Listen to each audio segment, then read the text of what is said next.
This conference will now be recorded. Good evening, all. I'd like to call the Village of Ephraim Board meeting to order. It is Tuesday, January 13th, 2026 at 7 p.m. Brent, we have a quorum, We do. and we have Matt Meacham on the line. Any changes in the agenda? No changes, Ken. Okay, start off with visitors' comments. Any comments? Or you can wait until your item is being discussed. Okay. Hearing none. Number 5, approval of previous minutes. We had our previous meeting was December 9th, 2025 at 7 p.m. If I could have a motion. I move to approve the December 9th, 2025 regular board meeting minutes as presented. Thank you, Carly. And a second? Second. Thank you, Rick. Any changes? Hearing none. All those in favor, please say aye. Aye. Approved. Thank you. Number 6, president's comments. I have no comments. Okay, number 7, the consent agenda items. If I could have a motion for approval. I move to approve the consent agenda items as presented. Thank you, Carly. And a second?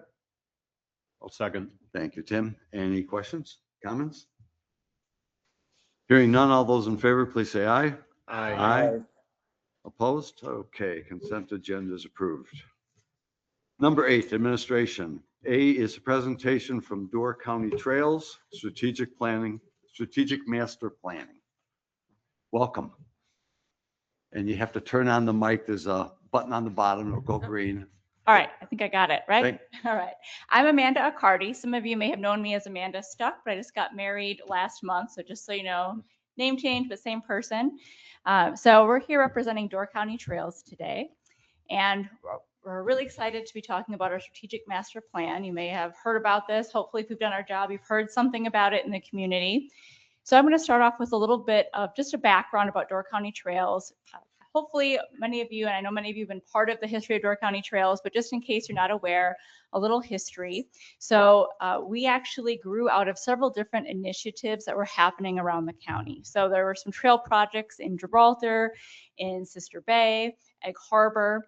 And what we realized pretty quickly is that to be most effective and to be most efficient with resources, it really made sense to bring all of these projects together and work together to make sure that the grant dollars could be more effective, to talk about how we can make sure as communities are planning their trails that they actually would connect into each other.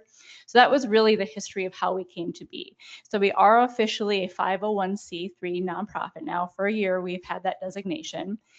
Our mission really, though, is focused on a transportation trail network.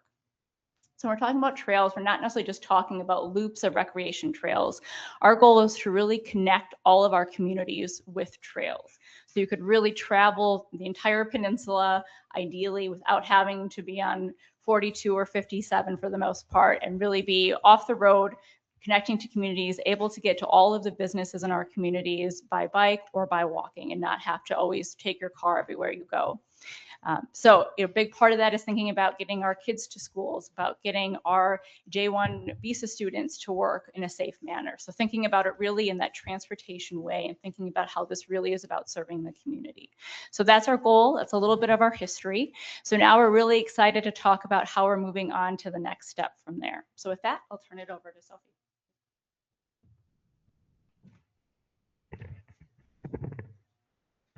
All right. So you can kind of scroll down a little bit. Sophie, could you introduce yourself? Yes, I will. Okay. So I'm Sophie Parr. I'm with Chastain and Associates. I'm an urban planner. I've actually been doing planning in Door County since about 2018. I've worked with many of the communities up here, from comprehensive planning, outdoor rec planning. I was here about 2 years ago talking about a very similar initiative, which is actually kind of what Amanda was referring to as one of the projects that built kind of this Door County Trails organization. So I am back helping the Door County Trails group develop a strategic plan for all of the communities countywide. So I'm going to talk a little bit about what the planning process will or looks like, and then what the survey results that we've already kind of seen, a high level look at those. And then really what we're here today to do is to ask you for 2 things. So I will get to that, but we actually have an ask for you. So the strategic master planning process, obviously there are a lot of plans that have happened for trails, whether they're countywide, like the Bay Lake Regional Commission has been doing a plan. Some are more local. I know Peninsula is working on plans. There's a lot of trail talk going around. What our goal for this plan is to create a countywide connectivity plan. So we're not looking at where an actual trail is going to go. What we're looking at are where are the areas where there are gaps and there need to be connections made. And even when we decide that, we're still not going to be looking at the parcel level. We're really just looking at that high level strategy of we need to build connections between these communities. We need to go east-west. We need to go south of Sturgeon Bay. We're looking at connectivity throughout the county so that we can build a comprehensive system for bike and ped. We are engaging communities. So we have a survey out. If hopefully you've taken it. We have over 700 responses so far, which is very impressive. So it's actually higher than when we last edited this presentation. And we're asking just, people where they're looking for connectivity. And like I said, I'm going to give kind of a high level overview of what the responses say so far. But ultimately, we're also going to every single municipality and sharing with them this presentation, talking about what we're trying to do, and then at the end, what we're going to ask of you. And all of that together is going to create a strategic kind of roadmap for the future. And again, the focus is very high level. It's on the corridors and areas where we want to create connections and how municipalities can cooperate and collaborate together. So it's more of that strategy rather than an actual like on the ground, this is where trails are going. We're not here to dictate what EFRM does. We're just trying to give you a resource that helps you eventually go after funding should you want to build trails within the village limits. So the survey results so far, like I said, over 700 responses. We're seeing overwhelming support for a connected countywide trail system, which shouldn't really surprise anyone, but it's a good statistic to have. We did ask people if they would actually change their behavior if there were more trails. So would you use your car less? Would you walk or bike more? And we are seeing that a lot of people do say that they would, which shows that trails are not just for recreation or not just viewed as recreation, but also as practical transportation options. If you want to scroll to the next. So trails are seen as a community investment, not as a niche amenity. A lot of our respondents, almost 50, I think we're at about 50% of respondents to our survey are year-round residents. And so we're hearing things like trails improve quality of life, they support safe access between communities, and they benefit residents of all ages and abilities. Connectivity is the dominant priority. So again, connecting communities to each other, linking trails to village centers, parks, schools, waterfronts, and just creating a logical system that makes sense, that people can hop on and know where they're getting to instead of kind of isolated segments in a lot of different areas. Safety is a top concern, so separating from cars, safe crossings, just comfortable all-around experiences. In terms of funding, we do ask specifically if people would support tax dollars going to trail development. And I haven't necessarily put that statistic in here quite yet, but we are seeing that people are very supportive of it. So we'll have a little more detail of that once the actual draft comes out, but we are seeing support for tax dollars going to trails. Also tourism-related revenue, private donations, partnerships, as well as any grant opportunities. And then just lastly, trails are viewed as supporting local economies. That's obviously very important to the communities up here. Increasing visitation, longer stays, or increased visitation to local businesses, longer stays by visitors, and just enhancing the county's identity as being an outdoor place. So that's what we're looking at so far. What we are asking each community of, what we're asking you.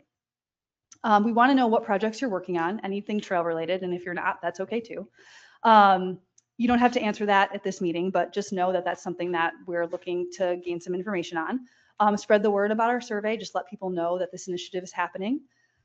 In mid-March, we expect to have a draft strategic plan, and we will be sending that out to each municipality, and we would like for you to review it. And whether that's this board, whether you have a committee that you would like to review it, any staff, we would love for you to review it, because what we're ultimately asking you for is a resolution of support for the plan.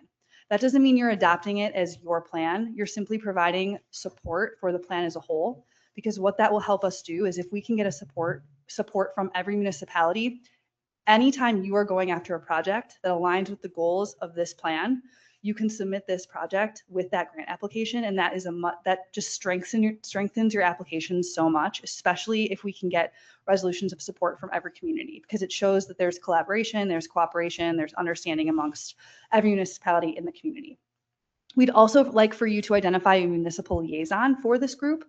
That could be a staff member, it could be a board member, it could be a committee member, anyone within your government structure. We would love for them to be kind of a point person for the Door County Trails group, to kind of be that communication person, so that when something's happening in the county that we maybe want to let you from know, we have a person that we can go to. So those are the two big things that we'll be asking of you over the next couple of months. So the purpose of being here today is to just kind of give you that heads up. So we will be following up in the spring. We'll have a draft plan. We'd love for you to review that, give us any feedback, make sure it's something that you would like to support, and then you as a municipality can decide if you'd like to provide that resolution of support for it. Any questions for us? Thank you. Questions from the board? Tim? Well, yeah, this is going to be primarily a biking path that you're looking at for primary use? So the goal of the group is to develop a system that is for bike and ped. Now, there are other conversations around other types of uses. That's a municipal decision. So anytime you're pursuing a trail that is for bike and ped, this is going to be a tool for you and a resource. If you wanted to develop a snowmobile trail and it's not going to be open for bike or ped, this is not going to be a good resource for you. But anytime you want to develop a bike ped related trail, you can use this. Now, if you wanted bike ped and on top of that, you wanted to add horses to it, that's a municipal level decision. But as long as you want to pursue any development of bike and ped, this is a tool for you. Does that make sense? I guess I'll have to wait for your report in March. I think maybe just to clarify your question, maybe not the question, but is it, I honestly don't even remember the question. Is it bike and or ped, or bike and ped together? Bike, do you want to jump in there too? Yeah, so I mean, I think at the end of the day, all of this is up to the municipality, right? Our focus is more that bike ped. We talk about thinking about families on a trail. So maybe mom's pushing a stroller and a kid is biking. And again, so if you're thinking about transportation, that generally bike and ped. At the end of the day, though, it's all up to the municipality. And just to clarify too, I mean, we want as much partnership as we can. So, we've talked to the snowmobile clubs, and are there ways perhaps where a trail could be both, or we could partner or work alongside a snowmobile trail. So I would say we're not trying to exclude anything. Our focus as a group is more that transportation bike ped, but we're certainly open to any kind of partnership, any way we can make the trails as multi-use as possible. If that makes sense. Thank you. Rick? Do you consider for bike, does that include electric bikes, or do you have an opinion as to that? You probably Well, can it's answer that funny, one. we get this question quite a bit. And again, this is where a lot of it would come back to the municipality to decide, what are you going to allow? Are you going to consider a bike, e-bike, a bike, or you consider that motorized transportation? If you've said for your section of trail, you only want bike and ped, again, a lot of that will come down to municipalities. There are some grants, like DNR, I think specifically, some grants do call out and say, that is considered motorized transportation, and it wouldn't necessarily qualify for those grant dollars. But again, that all depends if you're applying for those grant dollars or want those. But again, a lot of that comes back down to the municipality. I think you're probably aware, we're going to be building this spring a pedestrian path up north. But of course, pedestrians and bicycles, if you combine them, it's a much different design than a pedestrian only path. You need to have the room for it. We just didn't have the room to do a combined path up there. But so I don't know how that figures into some of your links. Yeah, I mean, I think any information you can provide in terms of plan documents, I guess, Sophie, you're more the engineer one. You can talk about what you actually need just to make sure we're capturing all that information as we're trying to plan and know how we can incorporate some of that. And I mean, let's be honest, we might not necessarily have bike and ped the entire 80 miles of county wide. Some of it may end up just being, well, there's a part here, but it's only walkable. You can't necessarily bike. You'd have to get back on the road for that little section if you're on a bike, for instance. But I think the goal is as much as we can to have that connectivity. Yeah, and I'll just add, this plan will help with pedestrian and bicycle planning no matter what. So if it is a pedestrian trail, this would still help you with that. Good. So if you are seeking money in the future, hopefully this plan will be able to assist you with that as well. Yeah. Great. Other questions? I guess I'm just going to ask the other board members if they've taken the survey. They saw it in the. It's quick, and I guess my other question to you then about the survey is, now that it's probably like double the responses that you kind of referenced here, are you seeing anything else bubbling up that's different than what you kind of have shared here, or? are you Honestly, seeing the we're same getting thing? like huge increases like pretty quickly. So I didn't even have time to like dive back in once I looked at that number again. So when we get the draft done, there'll be a much more in-depth than what I shared here, but I can't say for sure if there's any additional insight based on that number of responses yet. We would appreciate if you do have like a municipal newsletter or social media, anything where you can help share and encourage your residents to take the survey. Okay. We can do that. Thank you very much for your time. Enjoyed the presentation. Okay, 8B, presentation of the Ephraim Business Council, the January report.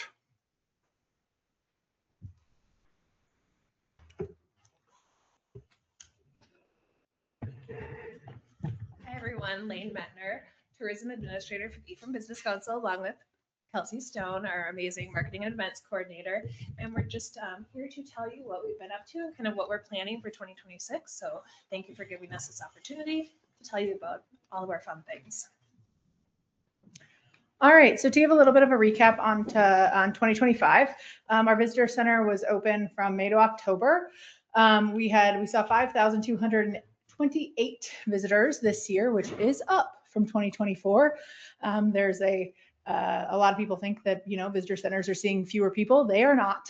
We are seeing just as many. And obviously now, as you can see, more people coming through the doors of the visitor center. We did see 262 calls, which is down. That makes sense with technology. So not too shocked there, but we're happy to see the number of visitors increase. We do have an opening or two coming this year for part-time visitor center greeters this 2026 summer season. So if anybody's interested, very flexible hours, very fun. You just get to talk about Ephraim all day, which there are far worse things in the world. We did have an amazing event on Saturday, December 6th, our annual Christmas in the Village. So it was a super fun day to celebrate the community. A bunch of our businesses held open houses, which were well attended. And we want to thank all those businesses for participating, because it gets visitors out into the businesses that they might not go to. We do a little Spot the Snowman event where they have to spot the different color snowman at different businesses, and then they come to Village Hall and get a little gift. And people have really loved it. I think it's our third or fourth year doing that one. So yeah, it's fun. We have carriage rides, arts and crafts for the kids. This year we also collaborated with Colin and Friends to do a concert at the end of the event after the tree lighting, which we would like to thank our special elves, Doc and Justin, for helping us make that magical tree lighting happen. Mm-hmm. And so just a really great community event. And our 2026 event will be held on Saturday, December 5th. So mark it in your calendars. All right, we did another event in December of this year. We had our Cherry Pie Christmas movie viewing. As I'm sure you all are very familiar with this movie. So much of it is here in Ephraim, but most importantly, the entire almost 60-person cast and crew stayed here in Ephraim back in February, March, and the beginning of April of this last year. So we wanted to host a viewing to celebrate that and to celebrate this community. So we partnered with the Historical Foundation and we showed the movie and we had concessions, and we did a pie raffle where we raffled off pies. We had 15 pies donated from local businesses. So we want to thank all of those businesses for donating and for helping our organizations and just getting together right before Christmas. It was a really nice event.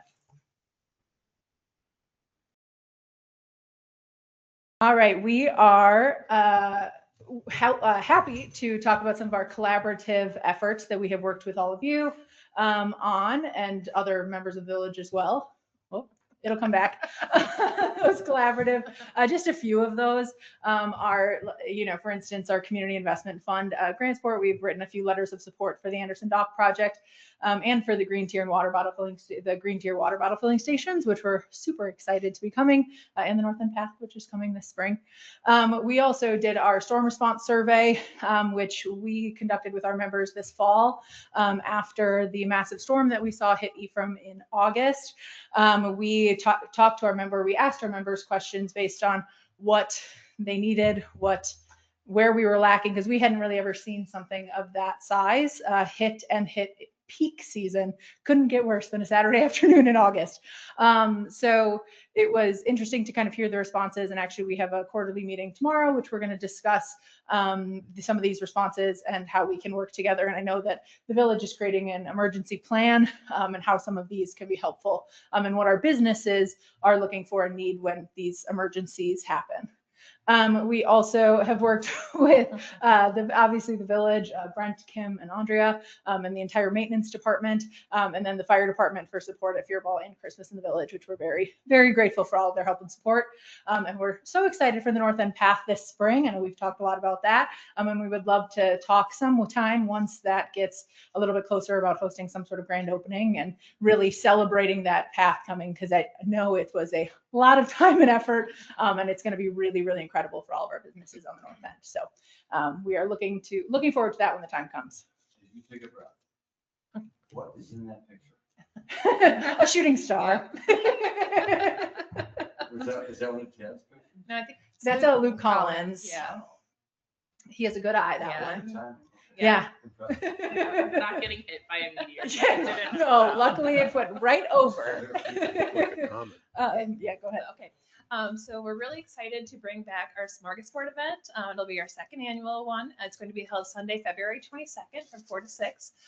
You'll get to see some more press about that coming out, but we held our first one last year. It was just a really great, once again, community focused event where people brought in different dishes that all had kind of a Scandinavian flair to really celebrate the heritage of the village. And we partnered with the Ephraim Historical Foundation on that. It was just a great, just cozy. It was in Village Hall. It was a wonderful event. So we're excited to bring that back again this year. And then our big event, Fearball. So we're already getting ready. We have our first planning meeting coming up, as well as a meeting with emergency services to kind of talk about logistics that we don't want to really know about or talk about, but we need to talk about. So we are going to be having that meeting coming up too. But once again, we just really want to bring back another wonderful event, the 61st. So we'll be celebrating Scandinavian heritage and hopefully have a beautiful sunny day and beautiful sunny, or not sunny night, but a beautiful dry night. That's it. Not too dry. But it'll be held on Sunday or Saturday, June 20th. Exactly. All right. Lastly here, the other thing we have to look forward to this summer is our evenings in Ephraim. That is our farmers market and our concert in the park, which are held every Monday. The time of the farmers market did shift just slightly to the left. It was 3:30. Now it's 3 to 6 p.m. That is to better align with that concert in the park. So the farmers market will be up at the Red Putter once again every Monday from 3 to 6. And then we have our concerts here in Harborside Park downtown from 6 to 8. And that is every Monday from the Monday after Fearball, which is June 22nd, until the last Monday in August, which is August 31st. And we are very grateful once again to have this space and the Village Hall as a backup. Not that we're ever going to need it because it's going to be sunny and beautiful every Monday, but in case we do, it's really nice to be able to have a backup here in the Village Hall. So as always, thank you for your support. We love promoting our beautiful village and our community and just businesses and supporting them as well. But we really, truly appreciate your support and working with us on all of our efforts throughout the year. Well, we certainly appreciate you supporting our village and all the businesses in our village. Questions from the board? Comments? I will just make another plug for the Smorgasbord because it really is so fun. And it was really good so food. delicious. It's so much good food. So much good food. So, And it's Yeah. just like, that's not an event that we market for visitors. That is an Ephraim community resident. Obviously, anyone's welcome, but that is for the Ephraim community just to kind of get together in the middle of winter and celebrate and eat good food. Yeah, we did have someone drive from, I think, Stevens Point for the movie viewing. Crazy. Just for the movie, so you never know. You never know what people get excited about for Ephraim, but yeah. Any other questions? Questions, comments? Cool. Thank you, ladies. Thank you. I'll see you tomorrow. Perfect. Okay, 8C, discussion and consideration regarding committee appointments. We have one appointment to make tonight. As I think everyone is aware, Marty Franke had been one of our 3 representatives on the Ephraim Airport Commission, and Marty passed away late last year. And Rick and I have had the opportunity to talk to Scott Pearson. Scott Pearson said he was interested in the Airport Commission, and we talked to him about kind of the village's feelings on the airport and where we'd like to see it go. And he has offered to serve. So what I'd be looking for tonight is answering any questions you might have, or else a motion to appoint Scott Pearson to the Airport Commission. I guess if he's official after tonight, is he able to join us next week? I haven't checked with him. I hope he'll at least I would be hope. online next week. Okay, To hear our because that would be meeting. helpful for him, Yes. I would assume. It'd be helpful for him too. But Yes. Rick and I spent probably hour and a half with him to kind of bring him up to speed of what's going on. So, Hate to be a fly in the ointment, but this is not a committee appointment. This is a commission That- appointment. that's correct. It is a commission. Yeah, it's listed as committee. Is Oh. that an issue? I'm not. This real is actually the only comfortable. commission we have. Right. I guess this is just kind of a generic. We also have a library board. I don't know if we've called that out separately. Or is our library committee too? It's still a committee. Okay. Yeah. I don't know. What's your feeling, Brent? I mean, I think for the way we've done it, it's just kind of the standard language. I'm sure we've used committee appointments to appoint commissioners to the airport in the past. Doesn't mean your point's not grounded, but we've never put historically, separated out commission appointments and committee appointments. It's always been under the heading of committee appointments. This is indeed a commission, which is different. Is your concern one of notice to the public, Tim? Yeah, it's just the general, Brent, I think you're right. I'm not, and I think I've participated, against my concerns in the past. It's just now that I'm bringing it up, that the public notice and all that. If it isn't, We can always I don't- proceed as agended, and I can check with our attorney, and if that's an issue, we can revisit next month. The other thing we might want to do in the future is when we have a specific 1 or 2 appointments, there is that time of year where we have a whole list. yeah. But where we have a specific one, maybe we should have agended this as for the airport commission. Or just going Since for, just do that's- committee/commission, just so we have a catch-all for notice purposes. Right. I would, I'd be more comfortable with that in the future. Now that I'm thinking about it, I can't let it go. So however you want to proceed. Were you comfortable with having someone make the motion and then Brent can check with the attorney to see if that I was would, acceptable to yeah, him? as long as that's all understood. Okay. I don't have a problem with it. Would someone like to make a motion and then we'll get a second? We can discuss it further if we need to. Right. I move that Scott Pearson be appointed to fill the vacancy on the Ephraim Gibraltar Airport Commission. Okay, thank you. That's in a second. I'll second. Okay, thank you. Any additional comments, questions? Hearing none? Oh, go ahead, Tim. Yeah, I was gonna say, is Scott going to be up here in Ephraim? Is he gonna be, he's gonna be available to make commission meetings? He was making the commitment. Okay. Yeah. Great. Yep. Thank you for going to the trouble of meeting with him. Sure. Okay, all those in favor, please say aye. Aye. Opposed? Okay, Scott is appointed. We'll let him know. 8D, discussion and consideration regarding 2026 fee schedule. At the meeting when we approved the budget, we had approved most of our 2026 fees. There were some that we were still looking at. And that's what's before us tonight. And then I just got today the 2025 Ephraim Gibraltar Airport fee schedule. The reason those come later is they come down from the FAA of what's allowed. So those typically come at the beginning of the year and not at the end of the previous year. But maybe I'd ask Brent to kind of walk through the list we have today, because some of them we've made some recommendations and others are still open to discussion. Yeah. I'll start at the top and work through a few we made, a swing at some possible changes, and then a few we just highlighted for conversation. So one, photocopies at 25 cents a page, propose increasing that to 30 cents. Really don't get a lot of call for faxes anymore. And then the other one I was going to strike through CDs. I don't even know if we have a computer in the office that could burn a CD anymore. So that is not necessary.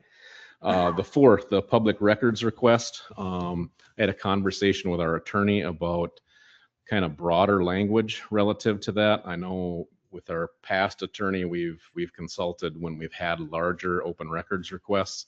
As you see, we had $30 an hour.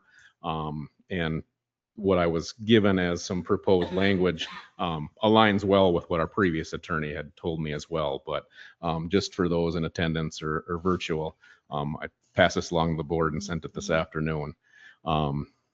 It's a description. It's not a dollar figure, but the language to be inserted would be the village charges for costs associated with the locating records equal to the actual, necessary, and direct costs of locating responsive records if those costs exceed $50 based on the pay rate of the lowest paid employee capable of performing the location task.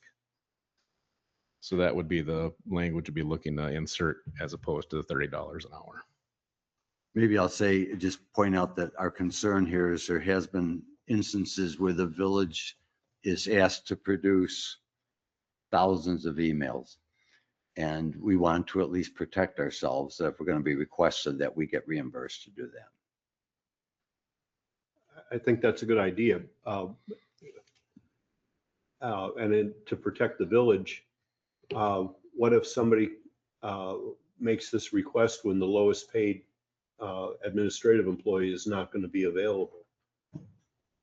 Do you go to the next, the lowest paid available village employee? Lowest paid available that's capable of performing the work. Yeah, okay.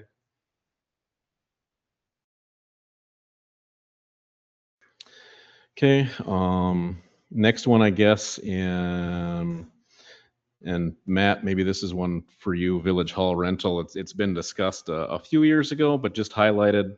Ken and I suggested highlighting it just relative to Village Hall rental, $160 per day for a village taxpayer, $500 per day for a non-village taxpayer to rent the hall.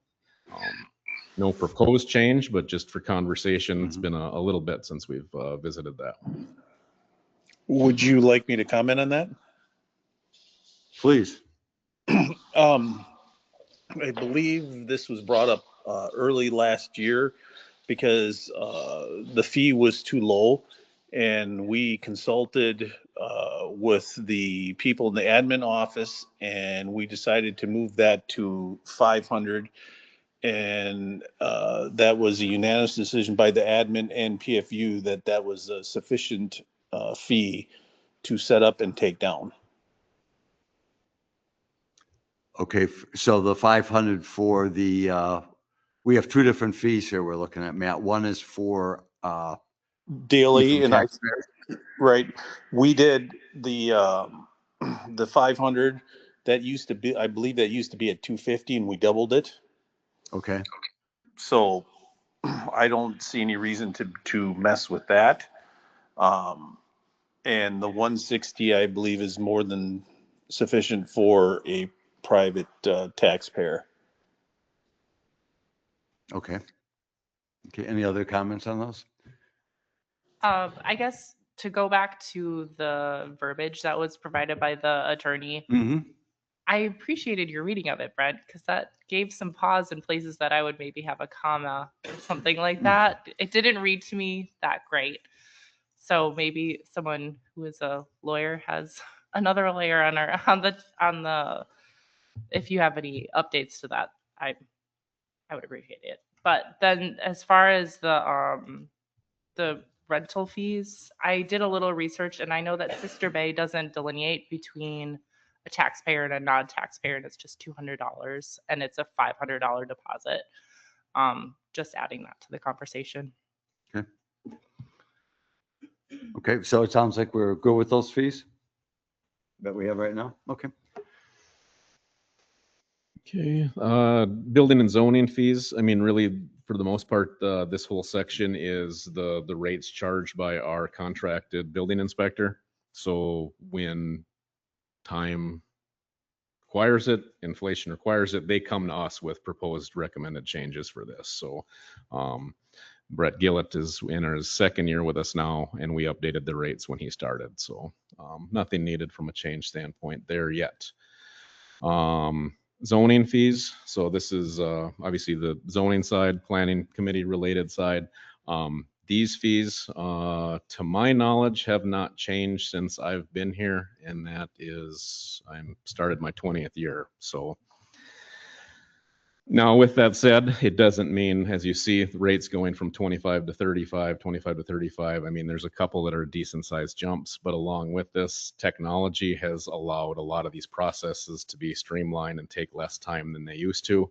But with that said, the biggest swings at this are conditional uses and Board of Appeals. Proposed changing Board of Appeals from 300 to 500, and then conditional uses from 125 to 250. They're still very labor intensive. Right. And notifications. Correct. Any comments on these changes? As Ben said, it's been a lot.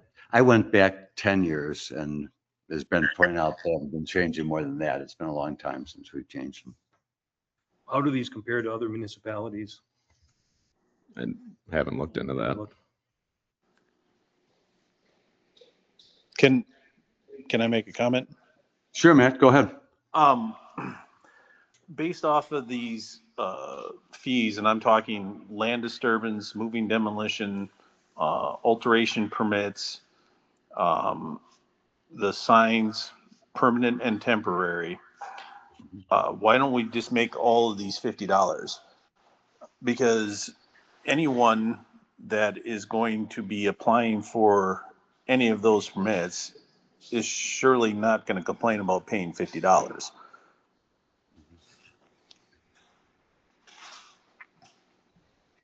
What are the, for instance, temporary sign? What's an example of temporary sign? Most recent temporary sign would be probably the Unitarian Church with a temporary banner for the season celebrating the 30th anniversary. So generally speaking, for the lion's share of them, they're still going to plan committee. There's still dimensional standards to look at. The duration, they're obviously temporary, not permanent, but process wise, they're really just about the same amount of time of, call it staff time, review time. So that's the recommendation, to make them both 25. And this recommendation is, $5 is, $5 would be they bring something in, I sign it, and they walk away with it. So if there's any review, the review is similar, thus we feel the price should be similar. It seemed like we were kind of in agreement to go to the numbers in red there, but what about Matt's suggestion to just to simplify this thing, to take everything, I think what he's suggesting in that's now marked at $35 or $25 and make them all 50. Matt, did you recommend the signs also going up to 50? Yes, I would recommend everything just go to 50 with the way inflation is, and based off of how we haven't raised any of these fees in years. I think that 50 is pays Ephraim bills, and I wouldn't see anybody complaining about that.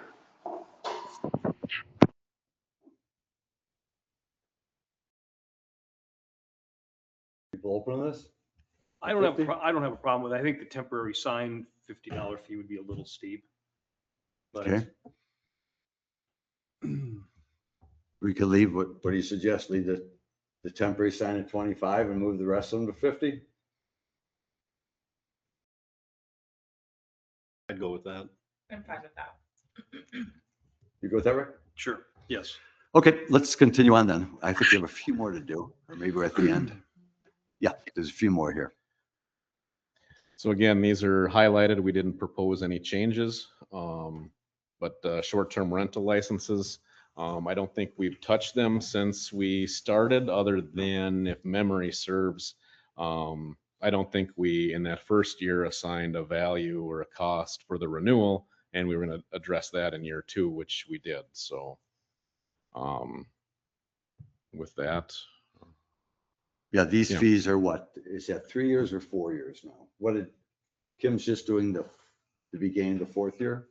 I think renewal of year 4 just occurred. So these aren't quite as old as some of the rest of them. Wasn't that long ago we talked about this, but just to, again, get the feeling of from the board if we want to up these.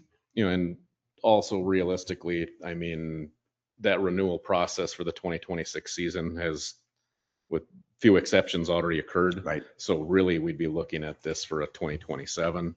So I'd say, we can review that again at, when the book is closed on this year's renewals, and, I can talk to Kim, how did it go?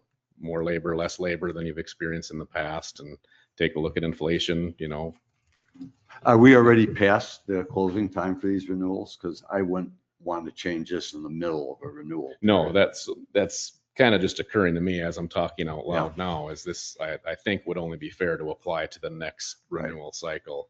Right. Other than potentially new applications that, Okay. Are brand new. Someone just bought a property and is establishing a new STR, then it could. But any existings that are renewing, no, it'd be late in the game for this cycle. Right.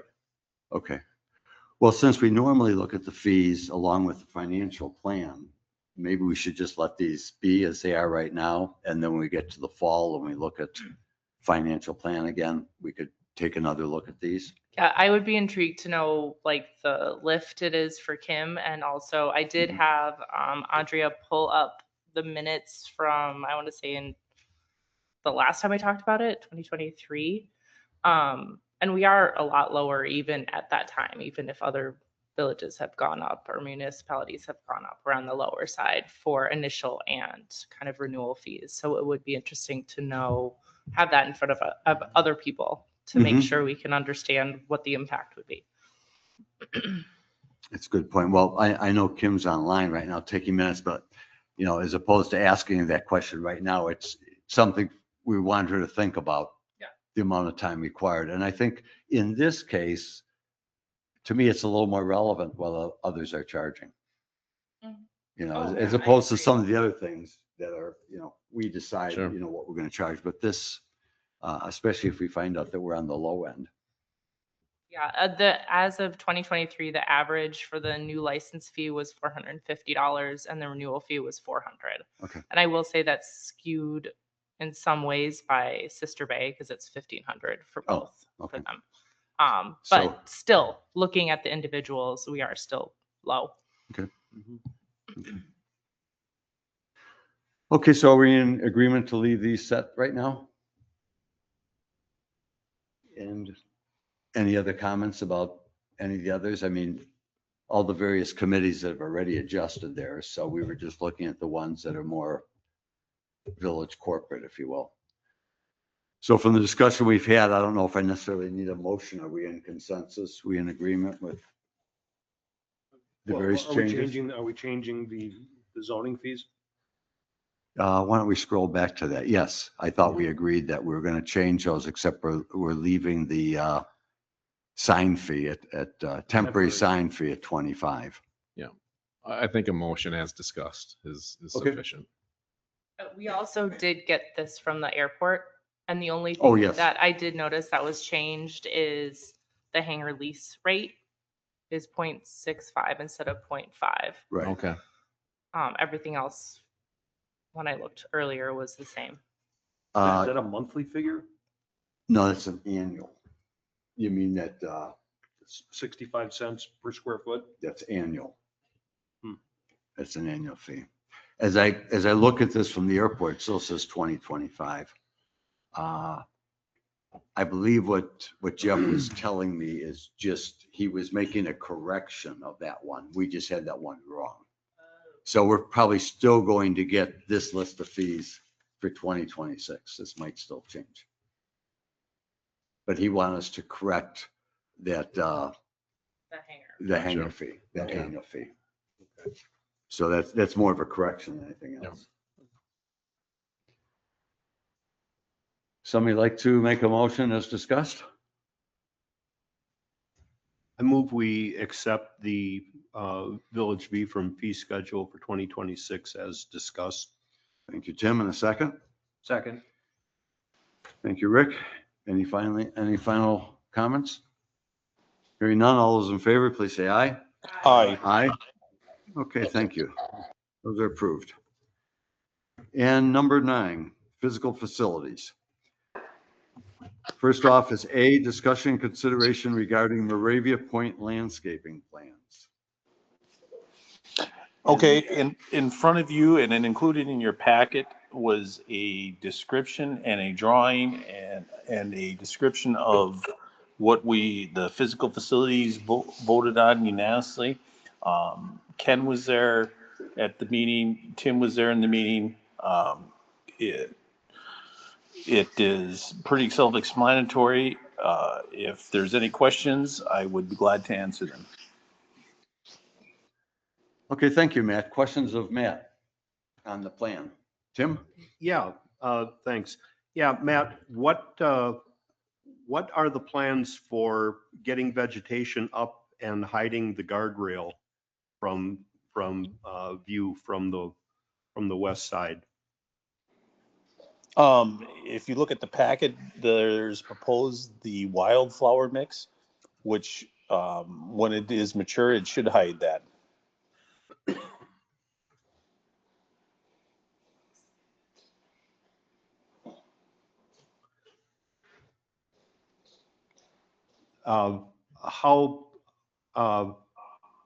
Okay, those are some tall wildflowers to begin with.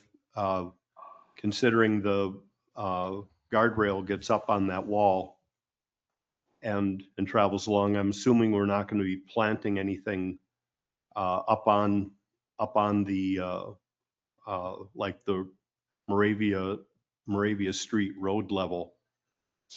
I'd like to look into something a little bit more. Right now, this reminds me of the postcards that Ephraim was so proud to put out back in probably the teens or 20s or 30s when power finally came into Ephraim, showing all the power lines and poles in Ephraim. I don't really think Ephraim needs to brag about their off-ramp. I'd like to see something done on this plan that grows something up more substantial to actually hide that guardrail from view from the west side, from the water side. Maybe if I could make a comment on that for you, Tim. Mhm. One of the questions about moving forward with this whole thing is what are we going to do with the retaining wall up there? The retaining wall, parts of it are in bad repair, even beyond the guardrail, and the guardrail probably needs replacement. And my feeling, since we removed all these trees under kind of an emergency situation because of damage, I personally would like to see this get planted this spring. And what I might suggest is that rather than investing too much right now along that guardrail, we get the whole thing planted with the wildflowers. And then when the time comes and we decide what to do with the retaining wall, then we can take a look at what we might want to plant in the way of possibly bushes or whatever to hide that. But I hate to spend money right now getting too close to that retaining wall and the guardrail when the time comes to fix the retaining wall, we end up removing whatever might be there. Okay, are you looking at holding off on planting the dwarf spruce trees then? I think we'd have to be pretty careful about, I'm not exactly sure where they are. If we get them far enough from the wall, I think they'd be okay. But maybe we should not move forward with anything beyond wildflowers, tall grasses, that type of thing, to get a plan, to get it going, and then make the decision of other bigger things when we're ready. We don't really have a schedule of any sort for working on this retaining wall. I know we've talked about it for years. Yeah. I agree with that. Yeah. What if we got something planted and actually did something aesthetic with that point in the meantime, rather than waiting until we get around to working on the retaining wall and the guardrail and whatever else? I mean, it is ugly. It is, I mean, right now it's really ugly because everything just came down and it's hard to get used to. But beyond that, if you look at the guardrail, we need to do something about that. It is, that is not what we're looking for in Ephraim. And I would actually approve putting in growth, maybe 6 feet, if those spruce trees can be planted so that they're not going to be damaged by work going on in the future on the wall. Other bushes and small trees could be planted that far away from the wall as well. I'm not, this isn't turning out to be prettier than what we had. What we had was wild, unkempt, but it was green, and it didn't make our off-ramp, our downtown off-ramp, the main focus of that area. And this still does. Well, another suggestion I might have is I asked Ann Hutchins to take a look at this. Mhm. And she came back and she was even suggesting bushes. Yeah. And I was going to pass it on to Matt once we gave Matt our feedback to maybe take a look at. And she had specific ideas in the bushes, and maybe that's something we could do to try to keep them. Of course, the farther away you get, the lower the bushes get because of the slope. Well, so it's so you plant taller bushes. right. No, that's the point. I'd rather not lose them in the construction of the wall. Right. But I would prefer not. But the good news is we've been monitoring that wall. That wall isn't moving. Right.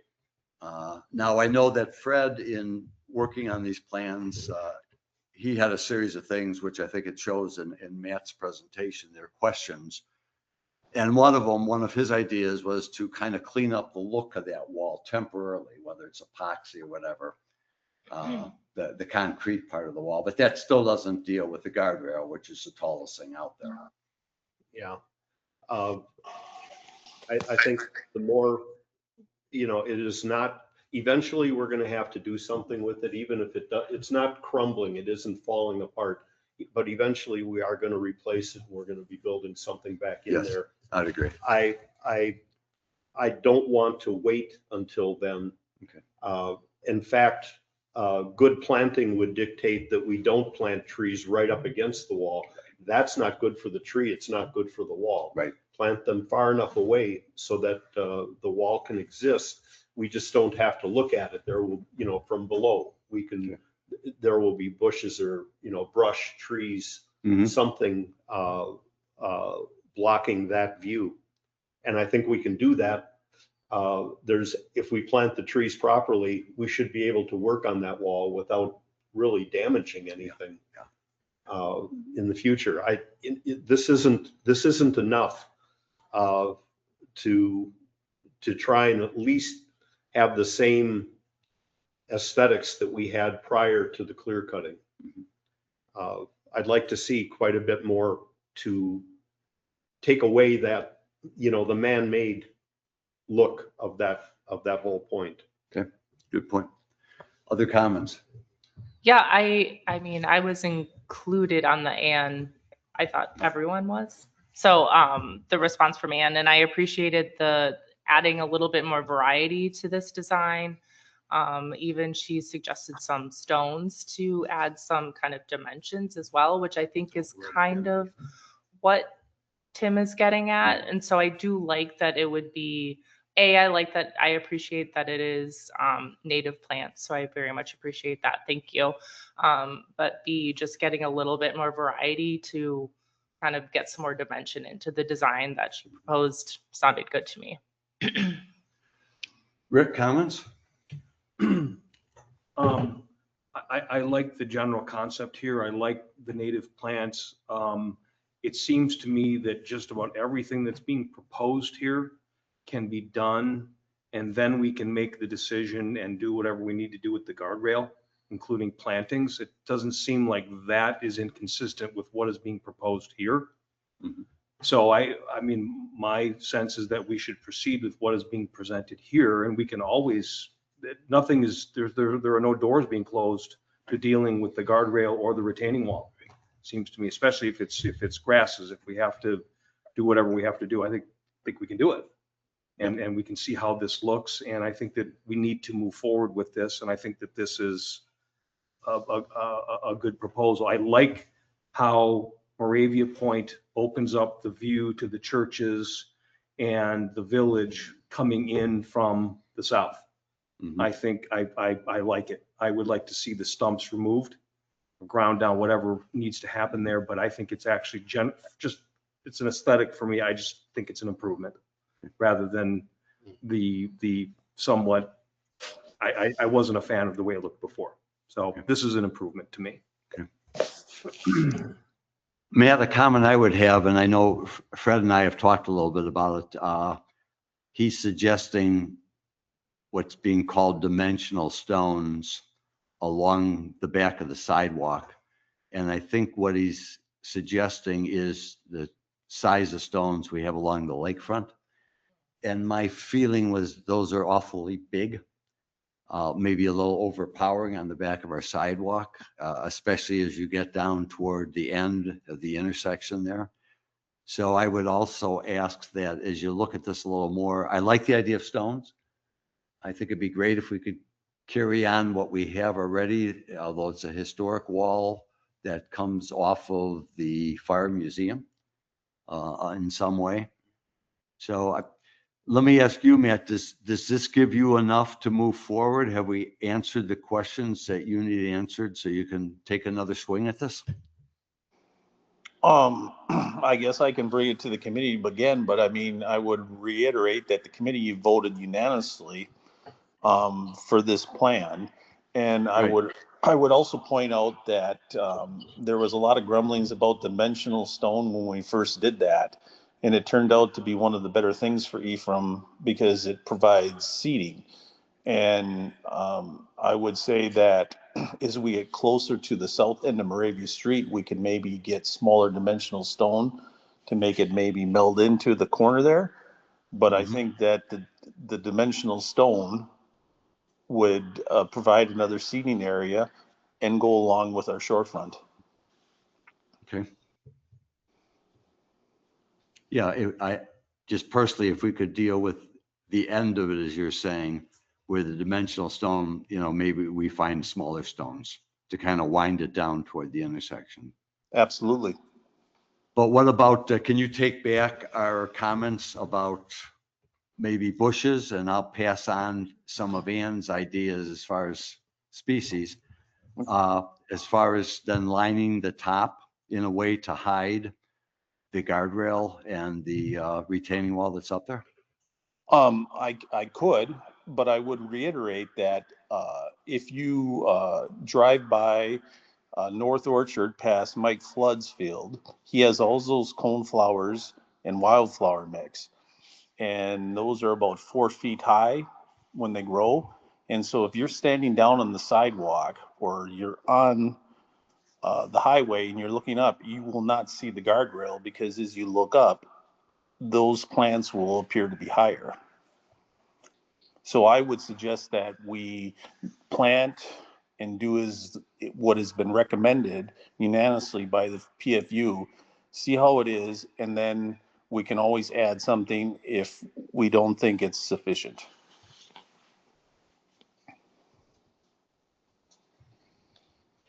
Feelings toward that? My experience is once it gets done, it's not going to get touched again, no matter what anybody says. We do it now, we do it right, or whatever we do is not going to be messed with once it's done. Everybody will be, the next argument will be, look, it's finished, let's move on. There are other things to look at. This is where this is going. We either decide it here at this level, or PFU just does what it does. We're talking about it because it's up to us, not up to PFU. Right. Just 1 second. Let's finish this discussion. Are we, as a board now, and obviously Matt is the 5th member of the board, but are we saying we'd like PFU, then directing PFU to look at additional landscaping in the way of bushes to hide the retaining wall and the guardrail? I would like that, and I would like it to also, the consideration is also for a bit of variety and kind of dimension to the design as well. And I guess as far as the next step is concerned, other than making adjustments to this plan, would they have to come back to us with more specific numbers, or would it come out of their budget and then it would just happen? No, well, they would have to come back to us Okay. with a cost estimate. That's what I thought. And I think one of the things is because Fred called me and we talked a little bit, but he wanted some sort of direction, or they want some sort of direction before they bother to try to put a number on this thing, which makes perfect sense. A step process here. But I mean, it's up to the board. If we want, and I'm with you, I'm with you two, Tim and Carly, relative to, I would like to see an addition. I like the plan. I like the idea of wildflowers in here, but I like more bushes to hide that. I think it would improve the look a lot. Not really relative to the plantings themselves, but if it's going back, again, Fred has talked to me about this as well. There are a couple different opinions on the stumps, whether or not, it's kind of was put, we just cut them off as close to ground level, but now that the planting is becoming a topic, if the stump is there, obviously nothing's going to grow on top of the stump. So I guess that's going to be part of the scope of this too, if it gets bid out or find a contractor, however it's going to be. Is there any appetite at all to pull the stumps? If the stumps are pulled, that kind of is a concern going back 20 some years ago when the original Moravia Point subcommittee. Again, the unknown of leave the roots in place, and who knows how much they're holding back, but it's not going to hurt anything. Rick brought up grinding. I know on that slope that could be a difficult thing to get a machine in there to do that. But I guess similar to the conversation about the dimension stone and the plantings themselves, some guidance to PFU over the stumps. If there's any appetite at all to pull them, grind them to the best of our ability, because obviously that'll have some impact on what actually grows there if there's no topsoil. I would personally be concerned about pulling them. Yeah. And if we have some heavy spring rains, we're going to get erosion if we pull those out. I don't know the equipment myself, but I would think something with an arm that could grind. Having planted a lot of wildflowers, if we get 6 inches of topsoil, and as the stumps deteriorate, they will start to grow. So I would like us to look at that as an option, as opposed to get in there and grubbing all that out of there. I don't know, comments, experience? Yeah, I would recommend, I agree. I would worry about the erosion of pulling out the stumps. Getting them cut down as low as possible, getting any kind of topsoil built up around them. And then, maybe right at the stumps, maybe we're looking at more of like a ground cover, a vine, or, like myrtle, something like that, that will actually grow over those stumps with time. And then, wildflowers where there's dirt to plant. I don't know exactly. I'd like to diminish the look of the stumps, but I don't, pulling them out is not the answer. Some of the stumps are pretty close to that retaining wall too. Yeah, okay, let's leave that alone. Yeah. Comments, Rick? I just, I am conceptually fine with this plan. I'm also fine with, I guess, changing it or adding some shrubs. I guess the only thing I would say, I've been on this board for less than a year. I've been hearing Moravia Point be talked about for close to 20. Yep. Okay, so whatever happens here tonight, I think that it's incumbent on all of us to work together, whatever we have to do, to get a plan that we agree on and get this thing done. Yep. This is not complicated. No. Okay, let's just get this done. And if we need to make a change, then we will. I mean, I guess I reject the notion that just because someone says it's done, that it can't be changed. I reject that. Okay, let's get this done and quit talking about it. I'm fine with this. If we want to add some shrubs to hide the guardrail, let's do that, but let's do it. Okay, so I guess if we're going to ask Matt to go back to PFU, come up with a plan, I guess we're going to do that, but let's do this once and get it done so that we can move on from Moravia Point. I agree with it. This has to be done this spring. Mm-hmm. It has to be done this spring because it is an eyesore as it sits there right now. Yes. So I think if we're all committed to that, Matt, we'd like you to look at some shrubs, the addition of some shrubs. And I will pass along to you the suggestions that Ann Hutchins made. They might be of some value to you. And if you could do that over the next month or so and come back, because as you heard, we all, and I know you do too, we want to get this thing done.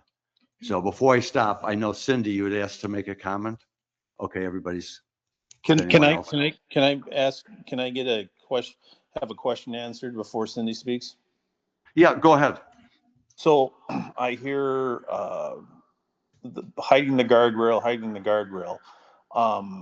For the people that are concerned about that, what height of bush would those people like to see the bush be without it hiding the view of Eagle Harbor, so that we could make an educated decision at PFU? How about if you shoot for the height of the guardrail? And as I You're said, looking up, you're not going to see it. well, I'm just saying I need to have a definite height, because that height depends on how far you plan away from the guardrail based on the comment about where it can grow. So I would like a definite direction of height from the people that are concerned about hiding the guardrail. The definite height is actually right out there. If you walk out on Moravia Point or go up on I'm not Tim, on I'm Moravia not Street interested. and Tim, drop a Tim. tape measure down to the No, ground. No, measure no, up. no, I'm not interested in that. I asked a specific question. You want to Yeah. hide the guardrail. I want to know what height. You tell me the height because you brought it up. You give me a Okay, number. what height of what are you asking The for, bush. Matt? He wants to know how tall the bushes should be. I would personally think that the height of a bush that would hide the guardrail would be one that starts at ground level and goes up, to a horizontal line with at least the top of the guardrail, maybe an extra foot or two. Okay, but we have to redo the guardrail because the guardrail doesn't meet specs. So I'm asking you once again, because you Nothing brought wrong with this the up. guardrail. We aren't doing anything to the guardrail till we're messing with the retaining wall too. So, so that we do this once and right, I would like a specific height to bring to the committee so that we could bring back something to you so that we don't have to have this discussion again. Well, Matt, I'm sorry we're having this discussion again, but you are a committee coming to the board and making a recommendation, which we all respect. But it's the board's decision of what we want to do with this. not Correct, the but committee. you're asking my committee to go back, redo it and give you a new plan. And in order for us to do it properly, I'm asking for guidelines and direction. And And I'm asking what- for a height so that when we look at different bushes, that we can pick the right one, so it's the right height. Do you want me to go out there and measure it for you, Matt? I mean, That's you know, not what the I, height- that's not what I height asked. him. changes as you go from the south end of Moravia Point up to the Fire Museum. The height changes all the way. You know, Moravia Street goes up. It is not a set of, you know, Moravia Street isn't horizontal. I don't know what. Well, what about, let's just stick with the guardrail, because that's what we're trying to hide. So if, as a direction for Matt and his committee, to get bushes that are going to be 1 foot to 2 feet taller than the top of the guardrail horizontally. Now that, So I don't know if this is every guardrail, but this says about 30 inches.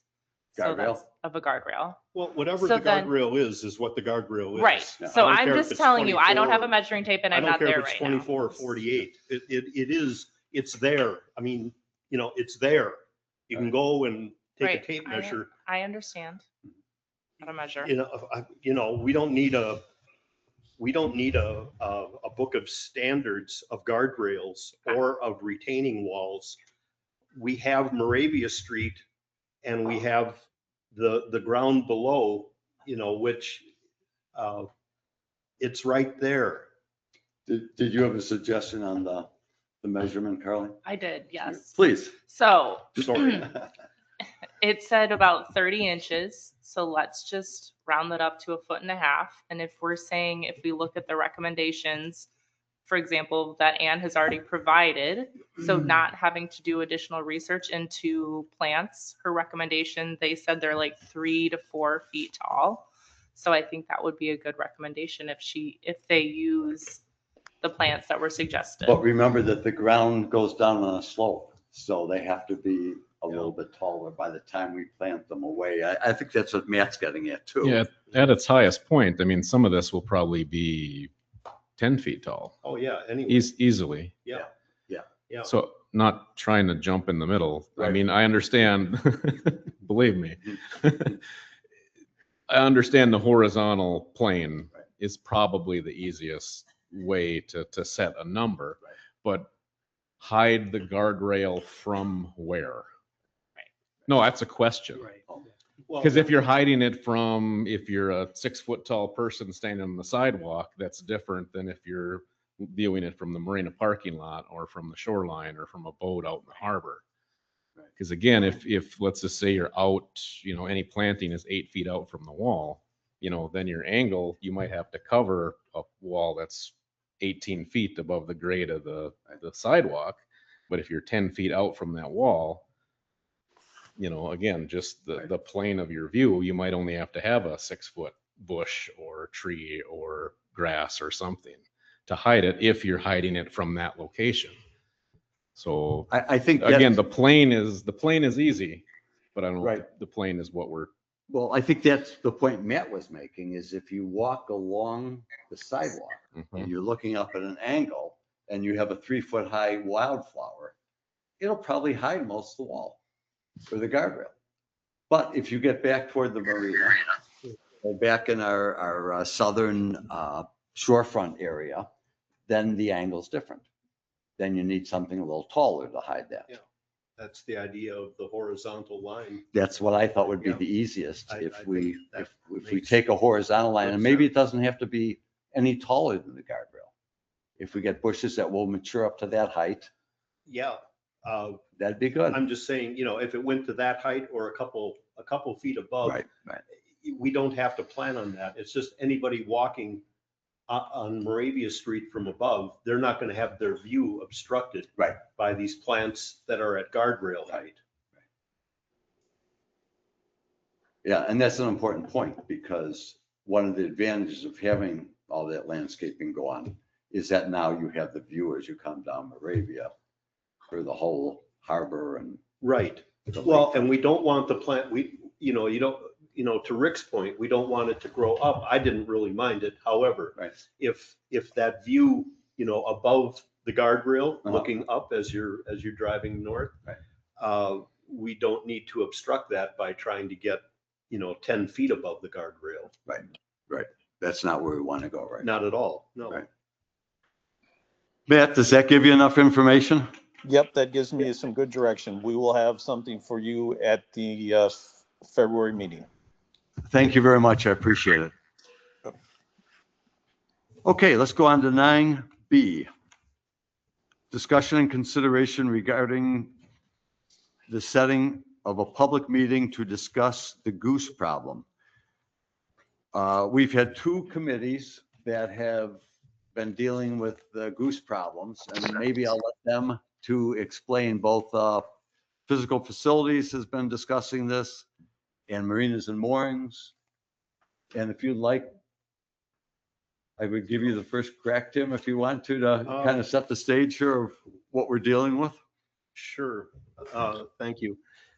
Yeah, the Marinas and Moorings Committee has recognized the goose problem for probably a decade, 2 decades.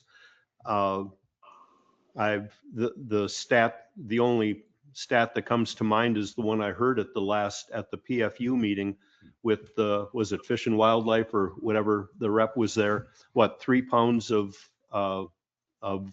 poop a day per goose. Now, obviously, they spread it around, thankfully, but that gets to be quite a mess. It's something in the water, I'm not as concerned with it, but on the grass at the marina, it really is an issue. Not everybody is walking with closed-toed shoes, and kids in particular. It is a health hazard. It's something that gets on everything, and it's unpleasant. We and Marinas and Moorings have come to the village board in the past and just recommended that the board look into it. And I think the board wisely turned it over to Physical Facilities because that seems to be more their realm. So we're based on the meeting last week, the Marinas and Moorings Committee met the day after and very much reflects approval to go forward with what was discussed during that PFU meeting. Matt, I guess I'm going to throw this one back over to you too, because I think it was at your meeting that the man, I believe, from the Department of Agriculture made the presentation. He did. USDA. Yep, you were there. Tim was there. I believe all Marinas and Moorings was there. He was. This is a 2-year program. He said you have to do 2 years in a row, and then after you do 2 years in a row, he said on average you don't have to do it for another 5 years. The amount of feces that Tim was talking about, he brought up as well, and which adds to E. coli. We voted unanimously to recommend this to the board because we've been dealing with this issue for quite some time, and this appears to be the only way to get rid of the problem for at least 5 years. And I would recommend that the board approve this. He did have some recommendations on what to do with the birds when they trapped them, but I will leave that up to the rest of the board to decide what to do with that. Okay. Thank you, Matt. I think what we're here tonight for, Brent, and correct me if I'm wrong, is to set a public hearing on this because the fellow from, I guess, USDA said that a public hearing has to be held before we make the decision of whether or not we want to go and eliminate the geese. So, Yeah, correct. And if the board, wants to take this on, I'll confirm with him if it's a public hearing or a public meeting, because those are two very different things. If this is something we just, properly notice in a normal village board meeting, or if at a normal village board meeting, we have a public hearing in which we post it around town, put it in the paper, we'll have to decide or find out what the official notice requirements are. But yeah, that would be the next step if we're going to undertake this in the window of time is when the geese are molting, so it'd be the end of June most likely. We can work with them on a window of when that happens within that time frame. It's not we don't lose all that control, but I think they said they needed that public meeting by May. yes. So I guess Or in the minutes. Mhm. April. So yeah, I guess the kind of date, if we want to move forward, I would suggest considering March. That way, if there was more information needed, we could punt for a month and re-meet again or meet again in April. But that would be the next step. We have a public meeting. We can hear directly from them, direct questions from the board, from the public at large, and then decide if we want to move forward and get into all the details of how the process works and those options that Matt briefly spoke to. Right.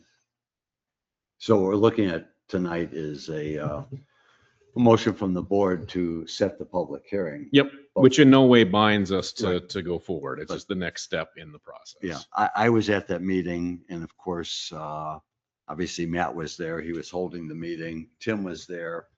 Carly and Rick, do you have any questions about what we're talking about here?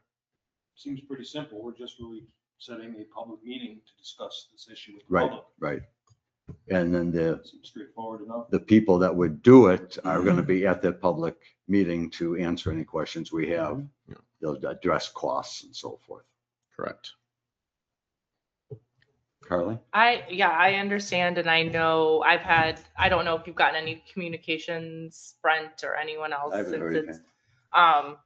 I had one call from one of my committee members because at CPC we have discussed it as more of a safety issue because of E. coli and different things, Sure. and have made recommendations, maybe not necessarily to PFU, but with Justin to try different products to try and mitigate the issue, and really have not had any luck. And so we have looked at some information about this kind of wider, larger, more dramatic solution, but it really does sound like it is the solution. I can't say that my committee or any of the committees I recommend or represent have had a formal discussion on it, but I would want to be able to have a chance to do so, because I know as far as Green Tier is concerned, we would have a discussion as well, just to bring that back for the conversation.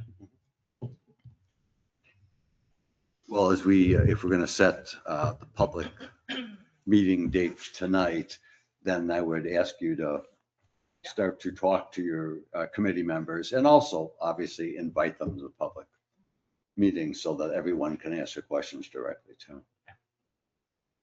Well, then could I have a motion to, and I guess what we're targeting right now would be a March 2026 public meeting. Hopefully it would be part of our normal village board meeting, but Brent will confirm that. I move we proceed with scheduling a public meeting or a public hearing, whichever is appropriate, to really fulfill the requirements that USDA has regarding the goose mitigation issue here in Ephraim, and setting that meeting for the month of March. Okay, thank you. Could I have a second? Second. Thank you. Okay, thank you. Any further discussion? Hearing none, all those in favor, please say aye. Aye. Okay, the date is set for the public hearing. Thank you. Number 10, committee minutes for review. Any comments about minutes? And then number 11, new business for next meeting. Our next meeting, we're going to have a special village board meeting a week from today, which should be the 20th at 9 a.m. And the focus is going to be on the airport. We're going to have a presentation by the chairman of the Airport Commission. And then we're going to be discussing our vision of the airport from a village board point of view. Is there anything else that should go on the following meeting, which would be February? Not that I'm aware of at this time. Okay. Then I'll take a motion. I move to adjourn. In a second. Second. All those in favor, please say aye. Aye. Thank you very much. Thanks, Matt.